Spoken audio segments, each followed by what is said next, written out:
pagtatak hindi ordinaryo. 3 letra lang yan. H-O-T. Hot TV.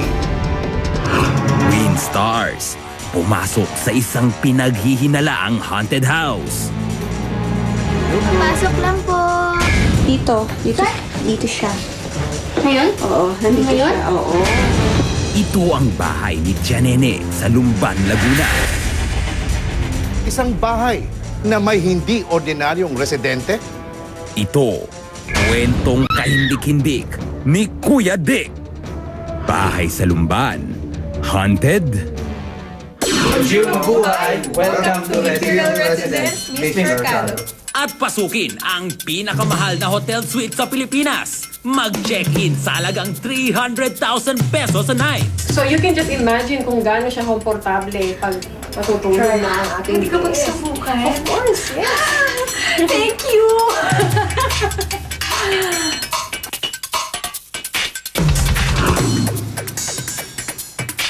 Dagdag sa mga hindi ordinaryong therapy.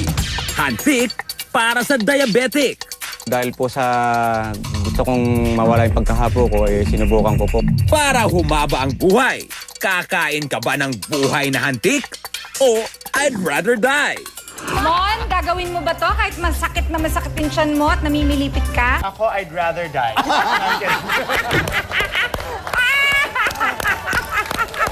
3 letrang katanungan. Sa Hot TV ang kasagutan. WRU. Were you?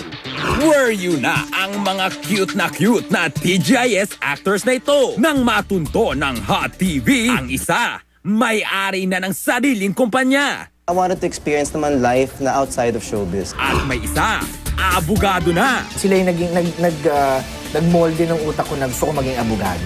Ang tagumpay sa labas ng showbiz ng mga dating TGIS stars. Exclusive sa Were You. Maganda at mahaba mong buhok. Pwede nang ibenta. Paano? At magkano? Mga babaeng virgin ng buhok. Most wanted ng pabrika ng wig. Nagagawa rin po namin hanap buhay yung ganito. Malaking halaga. Pagpatapos na ako ng kolehiyo, ma'am. Doon marami nagbibinda ng buhok, wala silang pera. At si Bianca King. Isusukat ang mga wig na gawa sa buhok na virgin. Koleksyon ng laruan. Daig pa ang toy store. So I have a bunch of airplane collections here. Kanino ang mga hindi ordinaryong toy collections na ito? Nako, magugulat ka sa big boys na ito. Marian Rivera haharapin ang challenge ng pag-host sa Extra Challenge. Malalampasan kaya nila ng co-host niyang si Richard Gutierrez ang hamon sa pagbabalik ng original Pinoy reality show ng GMA, ang Extra Challenge. At sa pagharap nila sa Hot TV, alin kaya sa mga challenge na ito ang hindi nila kakayanin? Live! Maka one-on-one ang pambato ng Lasal. I grew up watching my dad play basketball before when he was still in PBA. Dinuturo ako ng pag summer. So, nag-involve si Jeron. Anak ng dating PBA superstar Alvin Teng. Gumagawa na ng sariling pangalan sa hardcourt. Kilalanin natin live ang Final 6 Protégés sa kanilang pinakahuling live interview bago ang final battle mamayang gabi. Huwag mong palalampasin. Thea, Zandra, and El, Ruru, Mikoy, and Jeric. Live. Hindi ordinaryong tagumpay. Tik-tik. Daswang Chronicle. Tumabo na sa takilya. Approve pa sa mga kritiko. I was so impressed. Maselang operasyon kay Alisa Alano. Ididetalye paano nahugot ang bakal na ito na tumuhog sa tagiliran ng Star Talk host. Sobrang, trauma. Hindi ko alam yung gagawin ko. Hindi ko na alam kung mabubuhay pa ba. Simulan na natin ang isang hapong hindi ordinaryo. Regine, Roderick, Jeneline, Raymond. This is Hot TV. Magandang hapon mga kapuso and welcome to Hot TV! Ang ganda naman ng pagkakasabi ni Reg. Talagang welcome to Hot TV!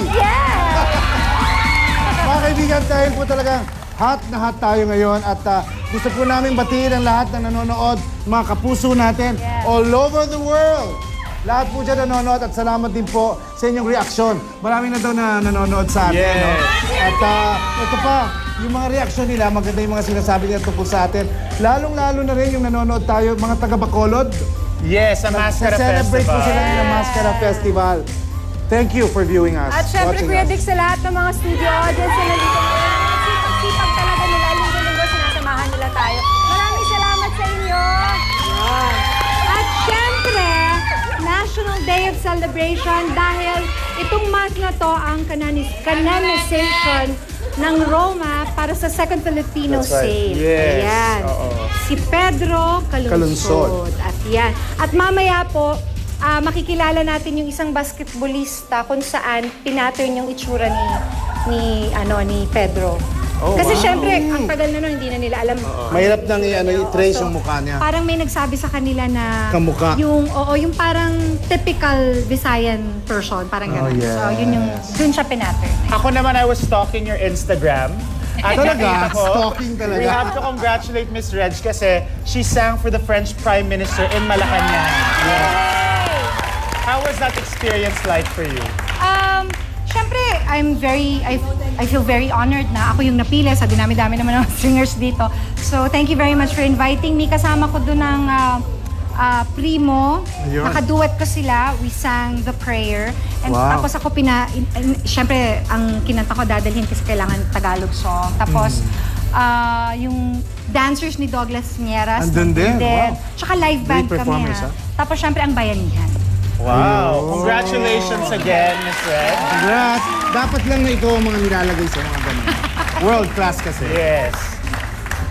At Yan. ang daming hot na encounters dito ngayon. Dito pa lang sa studio sa salang sina Richard Gutierrez at Marian Rivera, Bianca King, Carl Guevara, Cristal Reyes, and Rachel Ango. Kasama rin natin ang anak ng PBA superstar na si Alvin Teng, na si Jerome Teng. At Of the De La Salle Green Archers, di ba? So, mga kasama natin siya mamaya. Ito na naman ako. Alam mo, Exciting. Jen, tamang-tama yung sinabi mong yan. Kuya Dick, Gustong-gusto ko yan. Kasi pag marami tayo dito sa grupo, di ba, para lang yan yung pumapasok ka sa haunted house. Ayan na naman. Ayan na naman. Bakit? Parang ang saya-saya na ng bihira. Nagugulat na naman ako. Hindi, naisip ko lang. Kayo, aminin nyo, di ba? Kapag nanonood kayo ng pelikula, tapos nakakita kayo ng haunted house, di ba laging grupo ang pumapasok? Oo, tapos kumukonti ng kumukonti. Unti-unti na tama. Isa na lang. Tapos hindi mo alam kung sino yung... Anong huro? At di mo alam kung sinong papatay, di ba? Ayun. Alam mo, sa iba kasi, adventure yon. It's fun. Pero sa mga kakilala nating naka-experience, Hindi masyadong nakakatuwa. fun. Pero Kuya Dick, parang ang layo yata nung topic. Connection. Ang layo kasi galing ka sa Green Archers. Tapos biglang haunted house. Tapos biglang haunted house. Bakit? Ano to? Ano na naman to, Kuya Dick? Jen! Tatakutin mo na naman silang lahat. Jen, kasi kahindik-hindik itong ikukwento natin sa ngayon. And this time, ang mga involved dito, mga kapuso twin stars. Yes, sila yung pinasabak natin. Ganon? Yes, oh. Pumayag sila. Wala rin silang choice. Ang tanong, kinaya ba nila, Kuya Dick? Ready na ba kayo? Okay. Ready na? Okay. Ito mga kaibigan, katulad na sinabi ko, pag haunted house sa pinanonood natin, sa pelikula nakaka-enjoy tayo, nag-adventure yon. At may Yes. mga grupo na pumapasok. But this time, ang ginamit natin ay mga twin stars. Habang pinanonood niyo po ang VTR na ito, pakiusap ko lang, huwag kayong kukurak. Tignan niyong maigi ang nangyayari sa screen ninyo. Panoorin niyo po yun. Kilala mo ba ang mga kapitbahay mo? Sa experience ko, unang-una bata. Bata, tapos matanda. Sinusubukan mo man lang bang alamin kung sino-sino sila? Tapos may naririnig ako ng boses na nabulong. Ang alamin kung sila ba'y buhay pa o patay na.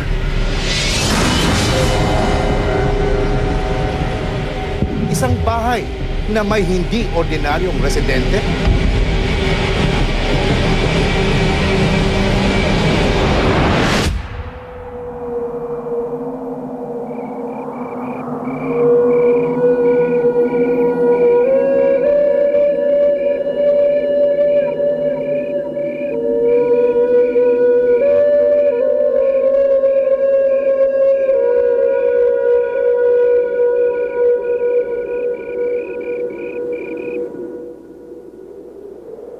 Ito ang bahay ni Tia Nene sa Lumban, Laguna.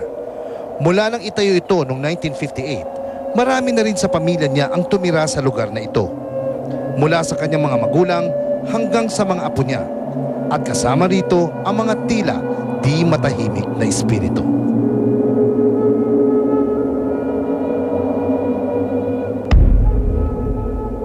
Pag kami napunta rito bata, nag-uusyoso sa taas, sabihin, may itinutulak sila. Yun. May namatay nga dito yung kapatid ni Eugene. Namatay dito, tinulak dyan. Yung kuya ko, sa age niya na 5 or 6 years old, naglalaro siya dun sa hagdanan.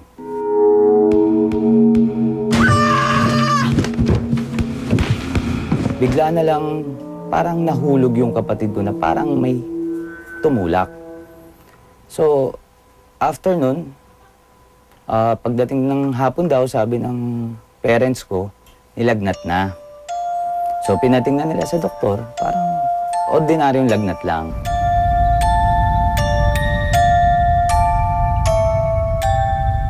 Within 3 days to 4 days, namatay yung kuya ko. Tapos, ang sabi nila, nakusundan yung kapatid ko kasi mahilig maglaro.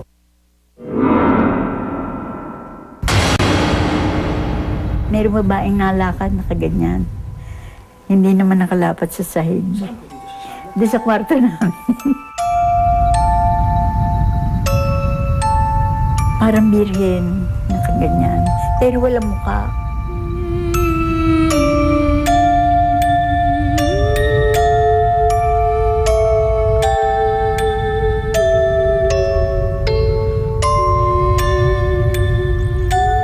Mga alauna yun ng gabi, nagising ako eh. Nakita ko nga nalakad doon sa paanan namin. Pagdating dito sa pinto, nawala.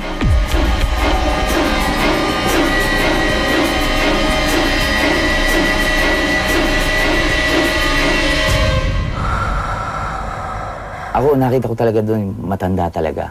Matandang babae. Na pag ano namin, duksong-duksong yung mga kwento, lumalabas parang lola ko. Lola ko na doon, kapatid ko, tito ko.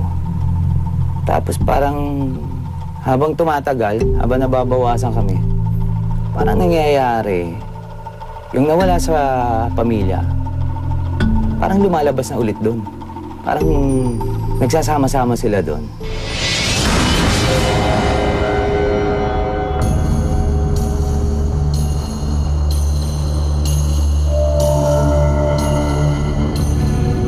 Gusto nga pagbili nila, walang bumili kasi Rene, nakakatakot yan, haunted house yan. Haunted house? Tila mahirap paniwalaan kung walang katibayan. Na kung pumasok doon. Bagay na tila gumulat sa amin nang mapansin namin ang kakaibang imahe na ito sa footage ng isa sa aming mga in-interview. Good evening po. Kaya ang team ng Hot TV nangahas tuklasin kung ang mga kwentong ito ay meron ba talagang katotohanan. At ang dinala naming hindi ordinaryong mga bisita nagkaroon ng nakakakilabot na karanasan. Tutukan mo yan mamaya sa Hot TV.